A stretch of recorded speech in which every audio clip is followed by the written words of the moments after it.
Le sourire de Jérémy Chardy, coup de poker de Yannick Noah, le 40e joueur mondial représentera la France en simple aux côtés de Jo-Wilfried Tsonga pour la finale de Coupe Davis face aux Croates. Dans un instant, on prendra la direction de Lille pour retrouver nos envoyés spéciaux Romain Favril et Manon David pour débriefer les choix de Yannick Noah. Mais d'abord, les titres. Yannick Noah a tranché, Jérémy Chardy lancera les débats demain en simple en finale de la Coupe Davis face à la Croatie. Tsonga s'occupera du deuxième simple.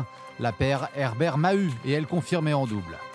Deux changements dans le 15 de France qui affrontera les Fidji samedi par rapport à l'équipe victorieuse de l'Argentine le week-end dernier. Fall remplace Médard Slimani Gomez-Sa. Robert Kubica de retour en Formule 1. Le pilote polonais sera l'un des deux pilotes de l'écurie Williams l'an prochain. Un retour qui clôt la dernière piste pour le Français Esteban Ocon. Yannick Noah fait ses choix, des choix forts concernant les simples pour la finale de Coupe Davis face aux Croates. Bonjour Romain Favril, vous avez suivi pour Infosport Plus le tirage au sort. On va regarder tout de suite le programme. Ce sera donc Jérémy Chardy face au prometteur Borna Coric. Jo-Wilfried Tsonga affrontera le numéro 1 croate Marin Cilic, Luka Pouille. Et le troisième joueur, Yannick Noah, est autorisé à le faire entrer dimanche. En double, pas de surprise, Nicolas Mahut et Pierre Hugerbert face à la paire Dodig-Pavic. Romain, on vient donc de le voir, Yannick Noah a donc fait confiance à Jérémy Chardy et à Jo-Wilfried Tsonga pour tenter d'aller chercher un 11e saladier d'argent. On ne s'attendait peut-être pas à autant de surprises de la part du capitaine tricolore.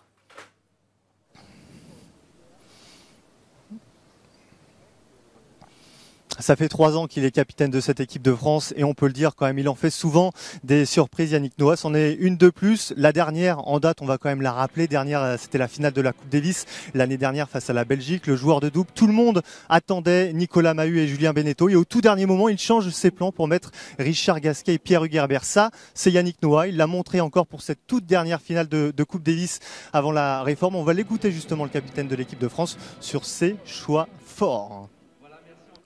Alors la première question, c'était de savoir qui me semble prêt vendredi. Il y a 3 joueurs, il fallait que j'en choisisse 2. J'ai choisi ces 2-là, tout en sachant que Lucas est prêt à rentrer à tout moment. Il y a un choix, je ne dis pas que c'est facile, c'est jamais facile. Celui-là a été très compliqué. La sensation, Romain, c'est donc Jérémy Chardy qui sera aligné pour le premier simple face au prometteur Borna Coric. Il a été préféré à Luka Pouille et ce sera une première pour lui. Oui, Jérémy Chardy, 40e joueur mondial. Vous vous rendez compte un peu, il va se retrouver numéro 1 français pour cette finale de Coupe Davis, pour sa toute première finale de Coupe Davis. Donc Yannick Noah l'a dit, il a été bluffé par les tests effectués lors de ces 10 derniers jours, du jeu aussi pratiqué par Jérémy Chardy. La surface aussi, la terre battue indoor, c'est sa surface de prédilection. Il y joue depuis tout petit, c'est évidemment un avantage. Ses confrontations face à Borna Coric, une victoire partout, c'est pas trop mal non plus. Et puis comme l'a dit le capitaine Yannick Noah, pour gagner un match de Coupe Davis sur terre battue, il faut savoir être offensif. Ça tombe bien puisque Jérémy Chardy est un formidable attaquant. Justement, on va écouter tout de suite la première réaction de Jérémy Chardy qui va vivre sa première atmosphère de finale de Coupe Davis à 31 ans. Il savoure. Non, c'est sûr, c'est un grand moment pour moi de jouer la finale. Voilà, après, c'est un match comme un autre aussi.